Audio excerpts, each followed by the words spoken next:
네, 안녕하십니까. 더블린 장애인공인센터 대표 황성환입니다. 저희 센터는 인권에 관한 활동을 하고요. 특별히 그 중에서 교육을 통해서 시민과 장애인에게 인권의 중요한 가치들에 대해서 전달하고 있습니다. 오늘 제가 발표할 주제는 기후위기가 장애인에게 어떤 영향을 미치는가에 대한 이야기인데요. 기후위기가 미래 사회에 우리에게 어떤 영향을 미치는지는 사실 많이 연구가 되고 있는데 아마도 재난의 일상화이지 않겠나 이렇게 말씀들을 하십니다. 그래서 이런 재난 상황에 대해서 장애인들은 어떻게 반응하고 또 대응하고 또 어떤 어려움을 겪고 있는지 그 어려움들을 위해서 어떤 해결책이 필요한지에 대해 이야기 드리고자 합니다. 재난이 어떤 거냐는 아까 발표하신 주제 발표하신 분들도 말씀하셨기 때문에 길게 설명드리지는 않겠습니다. 장애인이라고 하면 우리가 생각해야 될 것이 장애는 다양합니다. 굉장히 다양한 영역에서 다양한 유형으로 존재하고 계시기 때문에 이런 사람이다 딱 정의하기가 어렵고요. 또 하나 장애인은 교차성이라는 게 있는데요. 그건 뭐냐면 장애인은 장애로만 인한 어려움을 겪지는 않는다는 겁니다.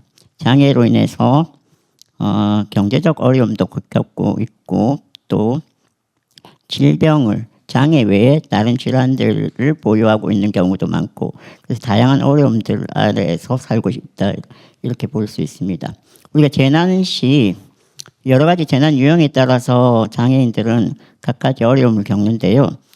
제 경험을 간단하게 말씀드리면 제가 예전에 사무실을 운영했었는데 저희 사무실이 한 7층쯤 됐어요. 그 고층 건물이었는데 그날 불이 났습니다. 그 불이 나서 화재 경보기가 울렸는데 화재 경보기가 울리자마자 제일 먼저 한 일이 건물 관리자가 제일 먼저 한 게 엘리베이터를 차단하는 거였습니다. 그래서 제가 그 건물 관리자한테 전화를 해서 저는 어떻게 하면 되느냐 했더니 계단으로 내려와야 된다고 했어요. 그래서 저 혼자 남고 직원들은 다 내려보냈었습니다. 도저히 어떤 방법이 없었어요. 그 건물, 큰 건물에 혼자 있었습니다. 다행히 이제 저희 층까지 오기 전에 화재가 진압됐어요. 그리고 또 하나 겪었던 일은 그 서울에 몇 년 전에 큰 홍수가 났었죠. 강남에. 그때도 제가 그 지역에 사무실이 있었는데 지하 사무실이었어요. 그래서 그 전날 제가 야근을 하고 거기서 밤을 샜는데 새벽에 물이 차오르더라고요. 방법이 없었어요. 그러나 그 전에 그 화재 때 겪었던 일을 생각해서 엘리베이터가 멈추기 전에 나와야 된다 생각해서 가까스로 나왔던 경험이 있고요. 또 하나는 얼마 전 코로나 때 겪었던 일입니다. 코로나 상황에서 제가 코로나에 감염이 됐는데요.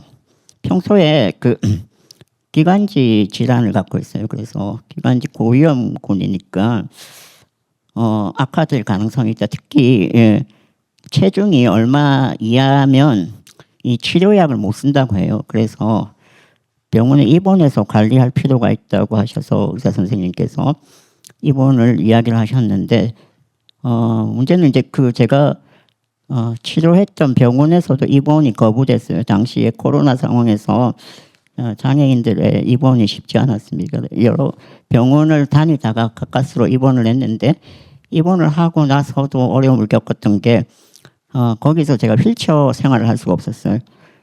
그 오염 물질이기 때문에 휠체어는 가지고 오지 못한다고 해서 정말로 그 고령의 환자들과 같이 이렇게 누워서만 생활했던 기억이 있습니다. 그래서 이렇듯 이제 장애인들이 일상적으로 재난의 상황에 겪는 어려움들은 다양하게 나타나는데요.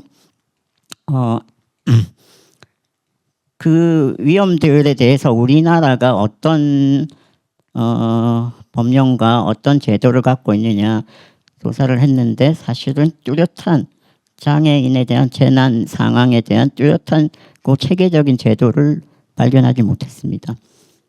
그래서 장애인들은 이 기후 위기 때 닥치는 재난에 대해서 어떻게 해야 될까 지금도 사실 걱정이 큽니다. 저희가 생각하기에 우선은 이런 것들을 해결하기 위한 여러 가지 이제 정책 결정이나 정책에 대한 논의가 있을 텐데요. 이런 과정에 장애인 당사자가 참여하는 것이 필요하겠다라는 생각을 갖고 있습니다. 아무래도 그 일이 이루어지고 난 이후에 점검하는 것보다 미리 준비 과정에서 당사자의 목소리가 반영되는 것들은 매우 중요하리라고 생각합니다. 그리고 해외 선진 사례를 찾아봤더니 사례가 전혀 없는 건 아니었어요. 그래서 미국이나 일본에서의 사례 같은 것들이 있었는데 이런 사례들도 참고해서 우리나라도 빠른 시일 안에 이 대응책을 마련했으면 좋겠습니다.